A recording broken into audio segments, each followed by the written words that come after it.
रथारूढ गच्छन् पथि मिलित भूदेवपटलै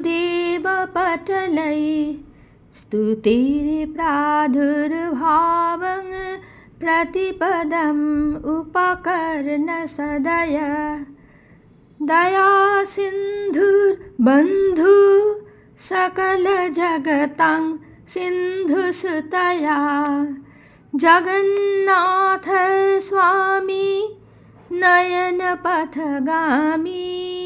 भवतु मे।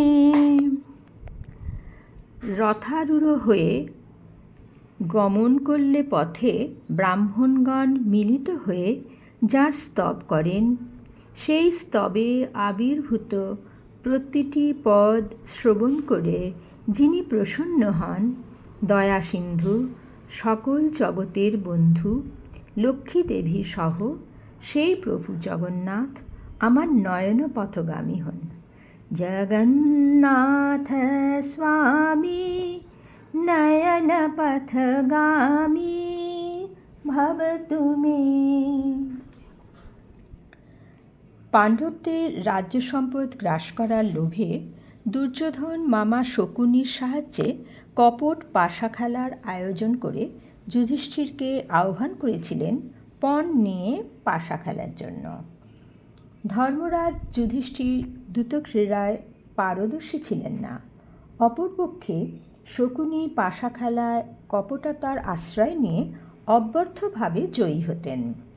তা জেনেও যুধিষ্ঠির আমন্ত্রণ প্রত্যাখ্যান করা উচিত নয় ভেবে পাশা খেলায় সম্মত হয়েছিলেন। সেই সময়ে শ্রীকৃষ্ণ অন্যত্র এক ভয়ঙ্কর যুদ্ধে ব্যাপৃত ছিলেন। রাজসীয় যজ্ঞ শেষে শ্রীকৃষ্ণ যজ্ঞসভা থেকে বিদায় নিয়ে দ্বারকার অভিমুখে গমন করলেও তিনি দ্বারকায় প্রবেশ করতে পারেননি।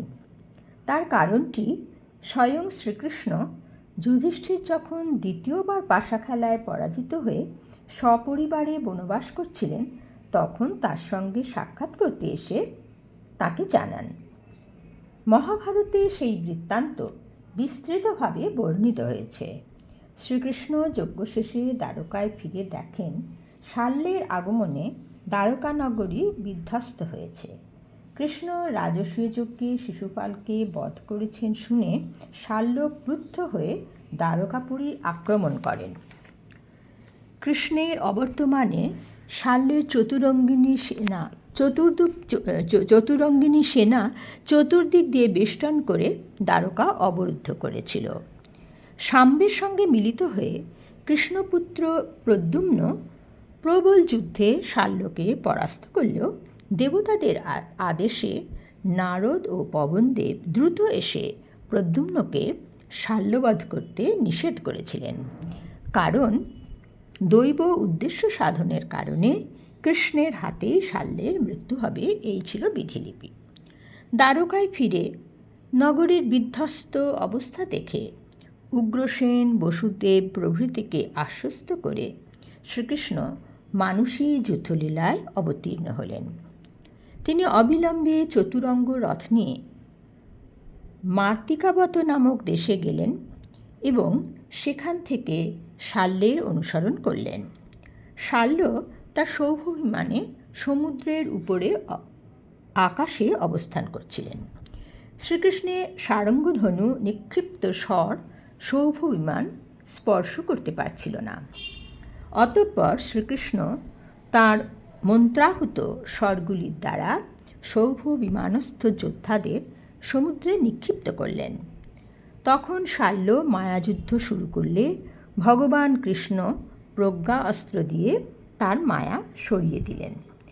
একসময়ে কৃষ্ণ দেখলেন তার পিতা বসুদেব হস্তপদ প্রসারিত করে সৌভ বিমান থেকে পতিত হচ্ছেন। কপট মানুষ শ্রীকৃষ্ণ সংজ্ঞাহীন হয়ে পড়লেন স্বল্পক্ষণের জন্য।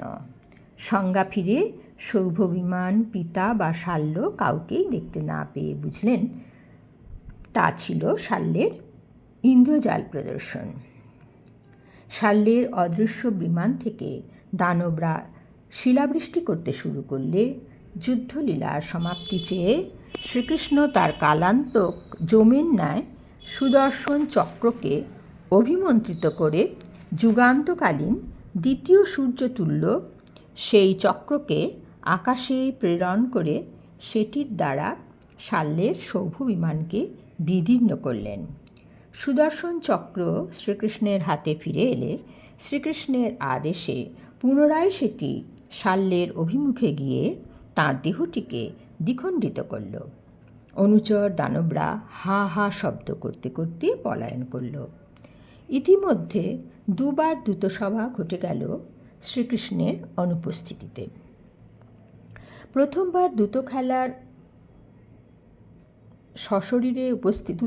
সশরীরে উপস্থিত না থাকলেও ভক্তস্মরণ ভগবান শ্রীকৃষ্ণ সভাস্থ সকলের অদৃশ্য হয়ে দ্রৌপদীর লজ্জাহরণ করেছিলেন। সে এক আশ্চর্য কাহিনী। প্রথমবারের পাশা খেলায় ক্রমশ হারতে হারতে অবশেষে নিঃস্ব যুধিষ্ঠির নিজের ভাইদের, নিজেকে এবং সর্বশেষে দ্রৌপদীকে পণ রেখেছিলেন। দুর্যোধন প্রথমে তার এক অনুচরকে পাঠিয়েছিলেন দ্রৌপদীকে সভায় নিয়ে আসার জন্য। দ্রৌপদী সেই সুতপুত্র প্রতিকামীকে বলেছিলেন, স্ত্রীকে পণ রেখে কোন রাজপুত্র পাশা খেলেন? রাজা খেলার নেশায় মত্ত হয়ে এরূপ বলেছেন। তিনি সভায় না গিয়ে প্রতিকামীকে দিয়ে জিজ্ঞাসা করে পাঠিয়েছিলেন, রাজা নিজেকে না তাকে প্রথমে হেরেছিলেন।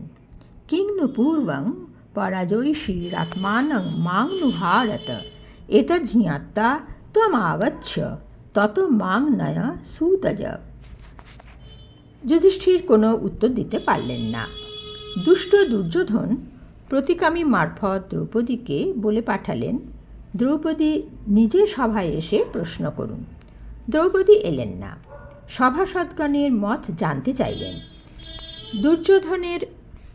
দুর্যোধনের অন্যে প্রতিপালিত সভাসদরা যখন অধোমুখে নীরবে বসে থাকলেন, যুধিষ্ঠির সেই সময়ে স্বয়ং এক বিশ্বস্ত দূতকে দিয়ে দ্রৌপদীকে বলে পাঠালেন, তুমি এখন রজস্বলা, একবস্ত্রা।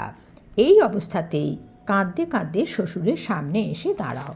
হয়তো যুধিষ্ঠির বুঝেছিলেন ধৃতরাষ্ট্র এইরূপ নিষ্করুণ অবস্থায় দ্রৌপদীর লাঞ্ছনা হতে দেবেন না। অধৈর্য দুর্যোধন অবশেষে দুঃশাসনকে পাঠালেন দ্রৌপদীকে সভায় নিয়ে আসার জন্য। দ্রৌপদী কুরুশ্রেষ্ঠ বৃদ্ধ রাজার স্ত্রীদের কাছে আর্ত হয়ে ছুটে যেতে চাইলেন, কিন্তু দুঃশাসন তার পশ্চাৎ অপসরণ করে তার কুঞ্চিত দীর্ঘ কৃষ্ণকেশ আকর্ষণ করে তাকে ধরে ফেললেন। তত যবে ন অভিসাসারো রোষাদ দুঃশাসনস্তাম অভিগর্জমানঃ দীর্ঘেষু নীলেষু অথ চর্মিমৎসু জগ্রাহ কেশেষু নরেন্দ্রপত্নীম। দ্রৌপদী দুঃশাসনকে মন্দবুদ্ধি অনার্য বলে সম্বোধন করে একবস্ত্রা রজস্বলা তাকে সভায় নিয়ে যেতে বারণ করা সত্ত্বেও দুঃশাসন তাকে দূতে বিজিতা দাসী বলে অপমান করে বিক্ষিপ্ত কেশ স্খলিত বসন অবস্থায় সভায় টেনে আনলেন। নাথবতী দ্রৌপদী অনাথার মতো দুঃশাসনের দ্বারা নিগৃহীত হলেন। দুঃশাসন নাথবতীম অনাথবৎ চকর্ষ বায়ু কদলিম ইবার্তম। সভামধ্যে আনিত দ্রৌপদী করুণ বিলাপ করতে থাকলেও সভাস্থ কৌরবগণ কুলধর্মের মর্যাদা লঙ্ঘন নীরবে দেখলেন। শুধু তাই নয়, প্রতিশোধকামী কর্ণ দ্রৌপদীকে বারাঙ্গনা বলে অপমান করলেন, যেহেতু দ্রৌপদীর পঞ্চপতি। প্রতিহিংসা কামনায় হিতাহিত জ্ঞানরহিত হয়ে কর্ণই দুঃশাসনকে পাণ্ডবদের এবং দ্রৌপদীর বস্ত্র হরণ করতে বললেন। পাণ্ডবানাঞ্চ আসাংসি দ্রৌপদ্যশ্চাপি উপাহার। পাণ্ডবগণ নিজেদের উত্তরীয় বস্ত্র ফেলে দিলেন। দুঃশাসন দ্রৌপদীর বস্ত্র ধরে বলপূর্বক টেনে নেওয়ার উপক্রম করলেন। সভা মধ্যে অসহায় কৃষ্ণাকে টেনে নিয়ে আসার সময় মূঢ়মতি দুঃশাসন দম্ভ প্রদর্শন করে বলেছিলেন, কৃষ্ণঞ্চ জিষ্ণুঞ্চ হরিং নরঞ্চ ত্রাণায় বিক্রোশ নয়াসিহি ত্বাম। আমি তোমায় নিয়ে যাচ্ছি, তাই এখন তুমি কৃষ্ণ, অর্জুন, নারায়ণ এবং নরকে তোমাকে রক্ষা করার জন্য ডাকো। দুর্বুদ্ধি দুঃশাসন জানত না ভক্তের ভগবান শ্রীহরি কৃষ্ণ তখন প্রত্যক্ষভাবে সভায় না থাকলেও তার সর্বব্যাপী উপস্থিতি সাধারণের চক্ষুগ্রাহ্য না হলেও ঠিক সেই সময়ে কুরুসভাতেও ছিল। পঞ্চস্বামী সত্যবদ্ধ থাকায় দ্রৌপদী তাদের সাহায্য পাবেন না জানতেন, কিন্তু তিনি জানতেন তার প্রাণসখা কৃষ্ণ তাকে লজ্জার হাত থেকে পরিত্রাণ করবেন। আকুল চিত্তে তিনি কৃষ্ণের স্তব করতে করতে তাকে ডাকতে লাগলেন। গোবিন্দ দ্বারকাবাসীন কৃষ্ণ গপী জনপ্রিয় কৌরবৈ পরিভূতাং মাং কিং ন জানাসি কেশব। হে নাথ, হে রমানাথ, ব্রজনাথার্থী নাশন, কৌরবার্ণবমগ্নাং মাং উদ্ধরস্ব জনার্দন। কৃষ্ণ কৃষ্ণ মহায়োগিন বিশ্বাত্মন বিশ্বভাবন, প্রপন্নং পাহি গোবিন্দ কুরু মধ্যে বসীদতিম। হে গোবিন্দ দ্বারকাবাসী, গোপীজনের প্রিয় কৃষ্ণ, তুমি কি জানছ না আমি কৌরবদের দ্বারা অপমানিত হচ্ছি? হে নাথ, হে রমানাথ, হে আর্তিনাশক ব্রজনাথ, হে জনার্দন, কৌরব সমুদ্রে মগ্ন, আমাকে উদ্ধার করো।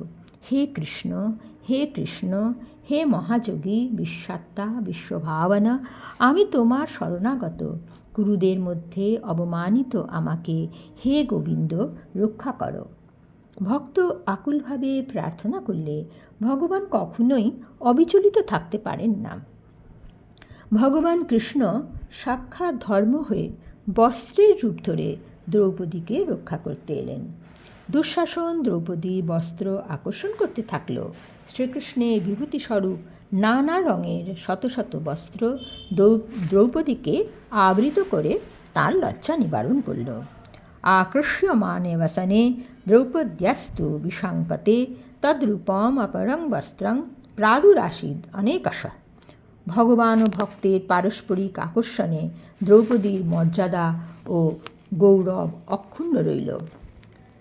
দ্রৌপদী বস্ত্র আকর্ষণকারী দুঃশাসনের নিন্দায় সভাকক্ষ মুখরিত হল। দূতসভায় দুর্যোধন প্রভৃতির দ্বারা কৃষ্ণার অবমাননার প্রচেষ্টা কুরুক্ষেত্রের যুদ্ধে কৌরবদের শোচনীয় পরাজয়ের অন্যতম প্রধান কারণ হয়েছিল। যুদ্ধক্ষেত্রে কালরূপে অবস্থানকারী লোকসংহারক কৃষ্ণের এটি অভিপ্রেত ছিল। কেবলমাত্র ভগবত পুরাণে নয়, হরিবংশ বা বিষ্ণু পুরাণেও দ্রৌপদীর বস্ত্রহরণ বৃত্তান্তটি বর্ণিত হয়নি। পুরাণকারে ভগবানের মহিমা বর্ণনা করাই ছিল প্রধান উদ্দেশ্য। কুরু পাণ্ডবদের সংঘাত এবং অধর্মের ঊর্ধ্বে ধর্মের জয় ঘোষণাই ছিল মহাভারতের লক্ষ্য। ঘটনাক্রমে মহাভারতেও শ্রীকৃষ্ণের অলৌকিক শক্তিসম্পন্ন ভগবত্তা স্বমহিমায় প্রকাশিত হয়েছে। অবশেষে যুধিষ্ঠিরের দূরদর্শিতা প্রমাণিত হয়েছিল। অন্ধ রাজা ধৃতরাষ্ট্র দ্রৌপদীর পরিত্রাতা হয়ে তাকে সান্ত্বনা দিলেন এবং তাঁর বরে দ্রৌপদী সহ পঞ্চপাণ্ডব দাসত্ব থেকে মুক্ত হলেন। এরপর তাঁরা পুনরায় ইন্দ্রপ্রস্থে ফিরেছিলেন, কিন্তু অসুয়াগ্রস্ত রাজ্যলোভী দুর্যোধনের জেদে দ্বিতীয়বার পাশা খেলার আয়োজন হলে পরে পরাজিত পাণ্ডবগণ দ্রুতক্রীড়ার শর্ত অনুযায়ী 12 বর্ষ মহারণ্যে বাস এবং তারপর 1 বৎসর অজ্ঞাতবাসের জন্য বনযাত্রা করলেন।